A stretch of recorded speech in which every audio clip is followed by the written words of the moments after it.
मित्रांनो, श्री स्वामी समर्थ। तर मित्रांनो, अधिक मासची उद्या सर्वात मोठी पंचमी आहे। ज्यांना मागच्या पंचमीला गुरुपुष्य अमृत योग आणि अधिक मासची पंचमी होती, ज्यांना तुळशीमध्ये उसाचा रस 7 वेळा टाकणं जमलं नसणार, त्यांनी उद्याची सर्वात मोठी पंचमी आहे। तर या दिवशी नक्की टाका। तर उद्या सुद्धा आपला गुरुवारच येत आहे आणि मागचा अधिक मासचा गुरुपुष्य अमृतचा पण गुरुवारच होता। योग संयोगने अधिक मासाचा आपल्याला हे अजून एक दुसरा चान्स येत आहे। तर 3 वर्षातच आपल्याला हा उपाय करता येईल। तर अजून एक चान्स भगवंताने दिलेला आहे।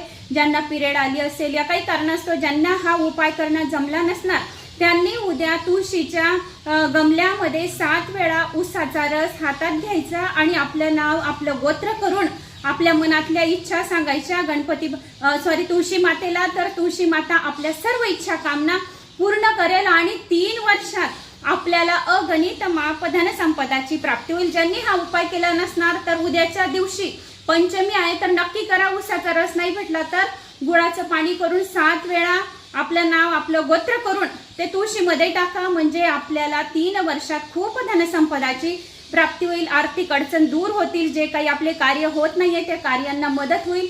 तर नक्की हा उपाय करा। जास्तीत जास्त जणांना शेअर करा, म्हणजे ज्यांनी हा उपाय केला नसणार ते हा उपाय उद्या गुरुवार आहे, पंचमी आहे, अधिक मासाची शेवटचा हा तुम्हाला चान्स आहे, मौका आहे। तर नक्की हा उपाय करा। श्री स्वामी समर्थ।